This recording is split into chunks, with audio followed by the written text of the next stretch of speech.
My experience for applying for the Frontline Sales program was a little bit different than that of the other interns that I've spoken to. Some of the former interns came to speak to our class at DePaul University and basically gave us an insight of what it was like to be an intern at 3M and what it was like to go through the sales program. It seemed like a really good opportunity at the time, so I reached out to Candace, and I had met her and a few other people that work at 3M for some interviews. Throughout the process, I spoke with Candace for a few months, and then basically she ended up offering me a position in marketing out here in St. Paul this past summer.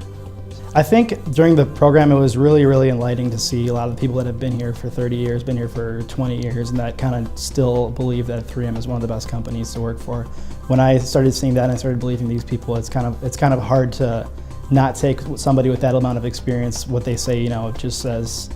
they've been here for that long, they've liked it for that long, and there's so many people around the company that have done that. So for me, when I got in and I realized that this was a pretty cool company to work for, I really enjoyed it, and I basically wanted to see what that was like if I work here for a few years and see what that would be like. And for me, as soon as I did finish the internship, it was really rewarding to be offered the job, and I knew that at that point that 3M was the only company that I wanted to work for. I was placed in the Industrial Adhesives division over the summer at 3M, and I originally didn't know what that really meant, and I didn't really understand what the Industrial Adhesives and Tapes division was, or what I guess role it had at 3M. For me, it didn't really sink in until after the fact that my internship was over that I realized how big the division was and how important it is to the company. It was a great opportunity for me to be in IATD this past summer, and it was something that, again, like I said, I didn't really acknowledge, I guess, how big and how important this division was to the company until after. Transitioning from Chicago to the Twin Cities was very, very, very difficult for me. The Twin Cities, I'm starting to adjust a little bit more than I was previously.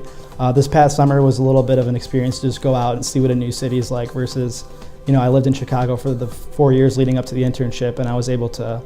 enjoy that, pretty much every minute I lived in Chicago. Coming out here was a little bit different. It was definitely difficult as a transition to come to the Twin Cities, but after a few months during the internship and now living in downtown Minneapolis, it's definitely starting to warm up to me, and I'm starting to adjust to the Twin Cities a little bit more than I was previous.